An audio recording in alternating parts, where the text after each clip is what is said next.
My name is Dean. I'm a recovering alcoholic and addict, and this is Inside Addiction. I want to welcome our guest this evening to Inside Addiction, Walter Simpkins from the Community Fathers, Inc. organization here in Schenectady. Walter, welcome to Inside Addiction. A pleasure to be here, Dean. Walter, why don't you tell us, start a little bit about yourself? Well, Dean, I came to Schenectady about maybe 12 years ago. You know, life had gotten rather crazy, and all of a sudden, somebody had said, "You're going to Schenectady." And so what happened was I came here. I really wasn't planning on staying, but there's something about Schenectady that once you're here, it seems like it's hard to get out of here. So what I did was I started to meet a lot of good people here, and a lot of good things started happening to me. You know, sometimes I had come up out of a broken marriage, and you know, sometimes things happen to us and life can get away. But we have to find a new purpose. And it took me a minute before I could find a purpose. And then once I was here, all of a sudden I started seeing that there were different needs here.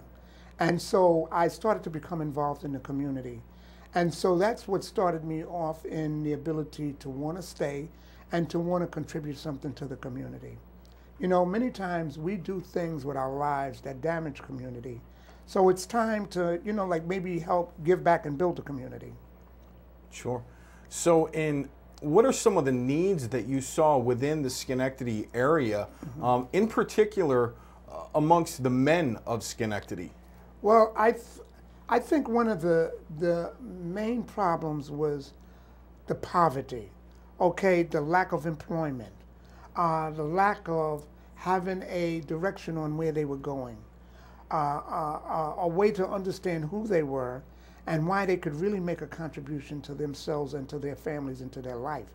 So that really became what I started to notice right away. There was a sense of feeling of defeatedness. And I started to question myself, now, how do we take and move that from a sense of defeat unto a point of victory? And so that's what got me involved with many of the programs. I started to sit on boards of programs because I felt that it was important to be able to give input to the directions that community organizations were dealing with and how they could probably help people and affect them on a different level. So over time, I started to see how certain things worked, but I still saw a lot of need in the community. And how does addiction play into the need in the community, not only Schenectady, but the overall Capital District? You started noticing a connection between addiction, and how does addiction relate to some of the need in how you started to fulfill that need that you saw? Well, you know, first of all, we have to, you know, always keep up front the fact is that addiction is someone looking for a mood alterer. So in people looking for mood alterers, it's because something is missing in their life. So when something is missing in your life, you're looking for something to fill the void. So what happens is usually there's nothing to really give you that sense of relief that you're looking for except a substance. And then it becomes abused, and then all of the detriment that that does to your life and your world and your family and everything around you. But what happens is if you take and start to replace that whole feeling of a lack of or this emptiness that addiction or the want for addiction starts to create, you can fill it up with something else. And most of the time what I found is that people need to find a purpose for life, a purpose for living. And when you don't have a purpose, then what you're doing is you're open and you're vulnerable to whatever else is out here. When you see a lot of young men that are standing around and they're unemployed and they don't have anything to do, they don't see any hope, they have a lot of wants and desires, but they have no way of fulfilling them, well, it leaves a vacuum open for them to get into all types of behaviors that are usually on a negative level. And what I found in the community, there was a void in terms of what was offered for people to have a way to go to start to address these needs. It sounds like a way out. Yes, yes. And this is what we're really dealing with here, is people taking a way out because they don't see a way in. Okay? So the way in is to find yourself. What do I have? I come here with a purpose that I might have forgotten, But maybe if I get myself involved in something, it'll start to show up. And that's what we start to find when we start to allow people to address themselves. Just as, you know, like with anything else, if you ignore a problem, then it just escalates. But when you start to face the problem, and a lot of time the problem is within ourselves. So how do we now change that problem and make the problem an asset for us? And that's where really a lot of the work is done. That's why with all of the way in which we handle things, we have to change the way we handled them in the past so that we can have a future. So you started the Community Fathers, Inc. Yes. You saw a need, and you went out and fulfilled that need. Yes. So tell me a little bit about Community Fathers. Right. Well, let me tell you, there was a history that went down around the Community Fathers because there was a program that first got a grant, okay, to have a Fathers program. But what happens is grants come and grants go. So then it became, where do we go from here? Because the need doesn't go anywhere. Right, right. So because funds run out, that doesn't mean that we have to run out. Absolutely. Okay, and that's what we decided. We were a group of fathers that decided that not only did we find that we really were very much in one accord on building a program for fathers, but that we thought it was necessary for us to build it ourselves, okay, rather than being under the guidance of another program. You see, one of the things that I find is people don't realize sometimes what they can do given the initiative to be able to go ahead and do it. Sure. And so the opportunity opened itself for me to start working with fathers. So once the opportunity started to open up, I started to realize that this was a problem that was bigger than anything I had imagined at the time. You know, we always look around for problems in the community, and there's a lot of problems that can be addressed. But what we started to realize is that this sense of fatherlessness is pervasive in our community. And what happens is that if we could address the fatherless problem, then we can address the other problems like teenage pregnancy, dropout, you know, the whole criminality that goes down, the gang. All of that has a direct effect on a father not being in the home. Which in turn can go from generation to generation to generation into criminal behaviors of generations. Yes. My father sold drugs. My grandfather sold drugs or was a bootlegger. So what else am I going to do? This is it.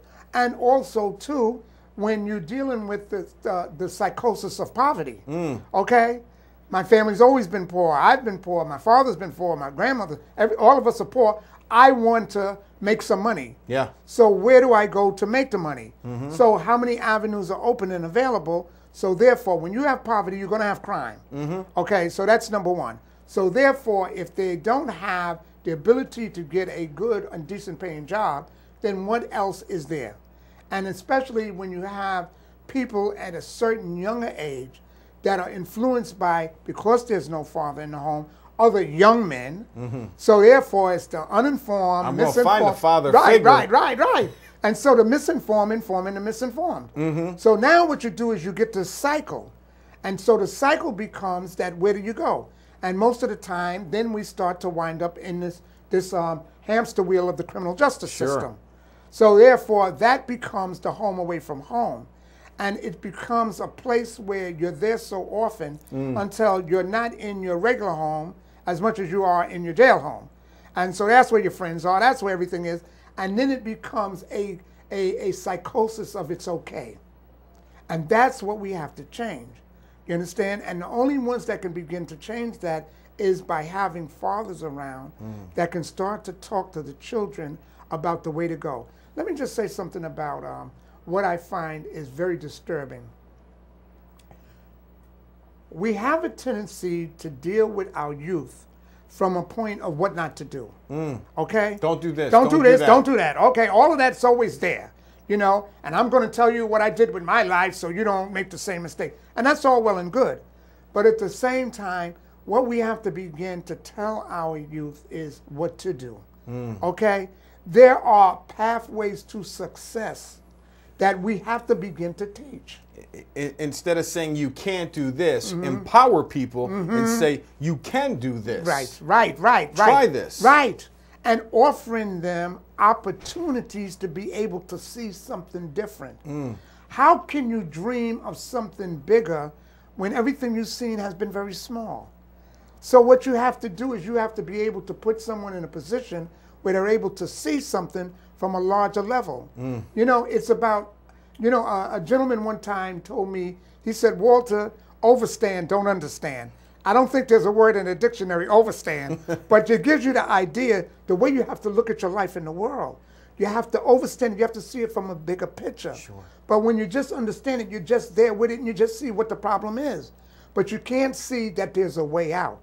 So that's why what we did as fathers, the more we came together, the more empowered we began to be in terms of what we saw, the effect we could have on our community. We had the first Fathers March Against Crime and Violence. Okay? That was something that was unheard of. You know, the next day the newspaper put out an article, well, there's a fathers think that just because they march that they can make a change. No, it's not about fathers thinking that all of a sudden we have one march and we're going to make a change and everything is going to be different. But what it is showing that fathers have come together and we want the community to know that they have caring fathers.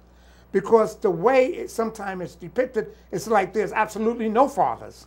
Bunch of deadbeat dads. Oh yes, well you see, and this is the myths that have been put out so that people have a low opinion of fatherhood.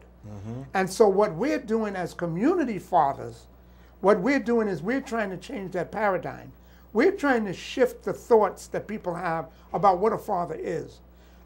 Many times, fathering had been just put in terms of what monies you gave.